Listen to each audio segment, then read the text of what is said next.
The 12-inch MacBook is back, baby. I'm super excited for this leak, and according to Bloomberg's Mark Gurman, Apple may be working on a 12-inch MacBook Air variant, which would be the successor to the 12-inch MacBook that they released a few years ago. So if you guys remember, Apple created this really thin 12-inch MacBook that was basically the dream device. It was ultra thin, had a tapered design, but the problem with this device is it ran Intel Silicon, and if we know anything about Intel Silicon, it runs very hot and it's not very power efficient.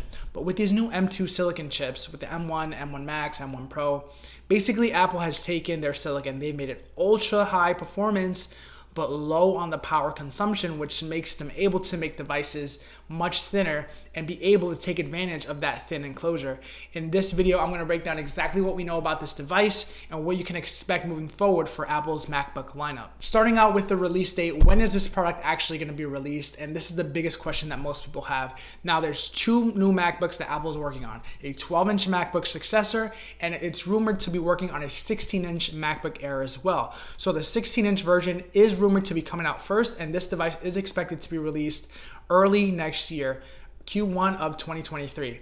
The 12-inch version of this MacBook is rumored to be coming out either at the end of 2023 or early 2024, and there's a few reasons for that. Number one, they want to space out the release of their hardware so everybody has a chance to upgrade when they're due. Not everybody's going to update when the MacBook Air gets released like they did last week. Some people are due for an upgrade in a year, maybe a year and a half from now, and Apple's always going to have a new MacBook available for you to buy. Number two is supply chain issues. There's not enough supply and there's not enough labor to get these products out if they decided to release these all at once. Once they get these new MacBook Airs out and churning, then they can bring out a new model and then another one after that. They still have the iPhone. They still have the brand new iPad to be released, the new Mac Pro. All these devices have to be shipped and have to be upgraded to M2. So Apple is going to be releasing these devices, but they're going to space out the release. Now, in terms of the hardware of this device, what can we expect this device to actually look like? So expect Apple to bring this device into their new design language. Apple went away from the wedge design on the MacBook Air, and this time it's going to be no different.